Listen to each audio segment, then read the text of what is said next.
Hello, today I'll be talking about 10 underrated sixth albums from my collection. So yeah, we'll be talking about album number 6 from these bands, and this will be in no particular order. Some of these lean more towards metal, while others lean more towards rock.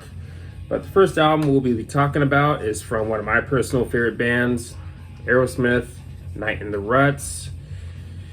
So yeah, it definitely doesn't get the same love as other albums like Permanent Vacation or Toys in the Attic, Rot, and of course many others. But personally, I think it's kind of an underrated gem in their discography. I think there are some pretty good songs in here like No Surprise, Chiquita, and Reefer Head Woman, which are some of my personal favorites on the album. I wouldn't say it's top shelf Aerosmith like albums like Rocks, but I still do think it is another pretty good album from them. But yeah, they would close off the 70s with that album, and then they would go into the 80s with Rockin' a Hard Place. But next we're moving to the world of pop punk, one of the leading names in that genre, Blink-182. We'll be talking about their album Neighborhoods. So yeah, I think this album is pretty underrated. I wouldn't rank it as one of the best, but I still think it is pretty good. If I were to rank their albums, if I had to guess, it's maybe more towards the middle, maybe. But either way, I still think this is a solid album. This was pretty much their comeback album, and yeah, I think there are some pretty good songs on here. Songs like I especially enjoy the singles off of this album, like Up All Night and After Midnight. Hearts All Gone, I think, is also pretty good. I think you do get some pretty good deep cuts on here, like Snake Charmer, which is a bonus track from the deluxe edition, and I also really like Wishing Well. That's definitely and easily one of my favorites on here. But yeah, definitely doesn't get the same recognition as other albums like Enema of the State or Take Off Your Pants and Jacket, but I still think this is another solid album from them. But next we're moving to something a bit different, Corrosion of Conformity with their album America's Volume Dealer. And this is probably their most accessible sounding album, you can maybe say. This is definitely the closest they'd sound to trying to go for more radio appeal, I guess you could say. But yeah, commercially wasn't as successful as albums like Deliverance or Wise Blood. But still, I think, I'll go ahead and say this. When it comes to Corrosion of Conformity, I think they had a really strong 4-album run with Blind, Deliverance, Wise Blood, and this album. I personally would put this album up there with Deliverance and Wise Blood and Blind. I know there are some fans that wouldn't, because I know there are some fans out there that are not too big on this one due to it being more accessible. But personally, I actually dig the album. I think there are some really good songs on here. Some songs on here that are probably some of my favorite songs from them, like Congratulations Song and 13 Angels. I do some other pretty good songs on here are also Stare Too Long, which is one of the more melodic songs on here. I do also like Who's Got the Fire and Diablo Boulevard. But yeah, all around, another really good album from Corrosion of Conformity, in my opinion. Seems to be not for every fan, but personally, I dig the album though. The next one, moving to King's X with Ear Candy. Similar to America's Volume Dealer, with this band, with this album, they try to go more accessible. Except with this album, I think it might have had to do with studio or label pressure, something like that. I remember reading about that somewhere. But either way, I do think this album is pretty solid. I personally wouldn't put it up there with like Dogman or Gretchen Goes to Nebraska or even the self-titled, those three being my favorites from them. But even with that said, I still think this is another solid album for them. Like I said, this album you can definitely tell it's a bit more accessible, but I do think there are some pretty good songs on here, like Life Going By, which is maybe one of my favorites from the band. Same with the song that opens up the album with The Train. But yeah, I do also like Lies in the Sand and Mississippi Moon. But yeah, Only Looking for Love is another one of my favorites on here. But yeah, solid album from them. Maybe not top shelf King's X, but I still think it is, again, another solid album for them. But moving to one of the leading names in the world of nu metal, we got Korn with Take a Look in the Mirror. I have the version that has the scrapbook artwork, but yeah.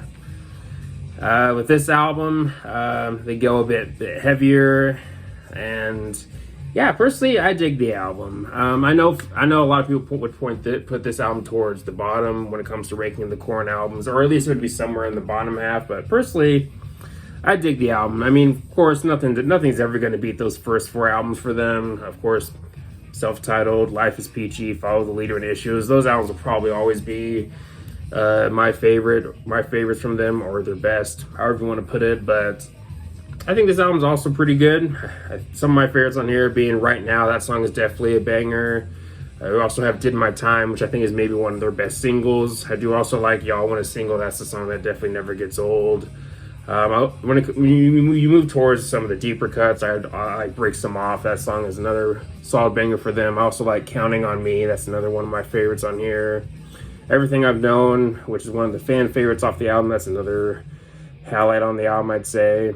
But yeah, to me, another pretty good album from Korn. If I were to rank their albums, it'd probably be more closer to the middle, but still, again, another pretty good album from Korn. Moving to one of the big 4 of thrash, we got Megadeth with Euthanasia. One of their more melodic albums, and definitely one of their most accessible sounding albums too. I'm sure the success of Countdown to Extinction had something to do with the direction of the album, with going again in a more radio friendly or more accessible direction. And to me, it works for me. I still think this album is actually pretty good. Of course, the most well-known song on here is A Tool Amone, but I feel like the rest of the album is kind of overlooked, kind of overshadowed, especially overshadowed by, of course, the big ballad on here, A Tool Amone. But I think there are some other really good songs on here, like Train of Consequences, which I think is one of their more underrated singles. You move towards the deeper cuts, some of my favorites being Addicted to Chaos and I Thought I Knew It All. I really like Elysian Fields. That's another song that not many fans talk about, but that's always been one of my personal favorites on the album. And I'd say Reckoning Day is maybe one of their best album openers. But yeah, personally, really dig Euthanasia. Might not get the same love as albums like Rust in Peace or Peace Sells, but personally, I think Euthanasia is actually another really good album from Megadeth, even if it's not as heavy or as thrashy as some of their other albums. But next, we're moving to one of the leading names in industrial metal, one of the pioneers, Ministry with Filth Pig. So yeah, this would follow up their most commercially successful album, Psalm 69, and yeah, when this album came out, unfortunately it didn't do as well as the album that came before it. Wasn't as commercially successful, but personally, honestly, I think this album is one of their best. It's either my 3rd or 4th favorite album from them. Maybe 3rd, I don't know. Personally, again, really dig this one. A bit more sludgy, you can say, a bit more groove this time around. But if I were to name some of my favorites, I do like Reload, and I also really like the title track. Crumbs and Game Show, I think, are some of their most underrated songs. I think this album might have some of my favorite deep cuts from the band in general. But yeah, Filth Pig, to me, one of the band's best. But next, I'm moving to the world of death metal, Morbid Angel, Gateways to Annihilation. And this is from the Steve Tucker era, their 2nd album with him, and also my favorite album from that era, or from this lineup, with Steve Tucker in the band. I mean, I know some people point to Formulas as their favorite when it comes to the Steve Tucker albums, but that one would be in close second. But this one has to be my favorite Steve Tucker album. I mean, so many bangers, and maybe one of their best produced, or one of their best sounding albums, I'd say too. I do like the production on here. Some of my favorites on here, Summoning Redemption, that's definitely a banger. Ageless Still I Am, which is maybe my favorite song on here. I also really like Opening of the Gates too, and God of the Forsaken is also another solid track off of here. But yeah, Gateways to Annihilation, really good album. Their first album into the 2000s. But next I'm moving back to thrash with Overkill, with their 6th album, I Hear Black. one of their more different sounding albums, and this album is definitely not as thrashy. I mean, they go into more groove metal direction, and also another thing you notice with this album is that it sounds a bit darker in terms of tone, feel, however you want to put it. But personally, I dig the album.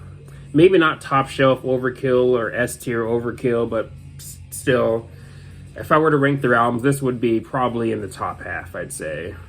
But yeah, some of my favorites on here, Dreaming in Columbia, which is one of the more, I guess you could maybe say, thrashy, or one of the more faster songs on here.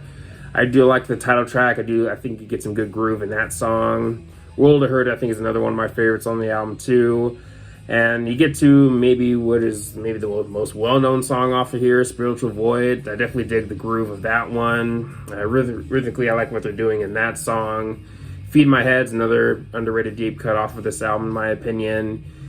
You move towards the second half, I really like Weight of the World, which is one of the heavier songs off the album. But yeah, all around, to me, another pretty good album from Overkill. If I had to guess, this is probably one of the more divisive albums within their discography due to how different it is, or it not being as thrashy as some of their other albums. But personally, I dig the album. It's different, but I do like it though. Still feels like Overkill to me. And now for the final album for this video, moving back to the Big Four. We got Slayer with Divine Intervention. And to me, their last pretty good album. Personally, when it comes to the Big Four, I think Slayer has the weakest modern material of the Big Four. I know some people will probably say Metallica, because I know it's easy for some people to hate on Metallica, but for me, I'm gotta be honest, modern Slayer doesn't do a whole lot for me. I mean, now when it comes to the more modern stuff, Christ Illusion's probably my favorite, I guess, when it comes to a front to back listen.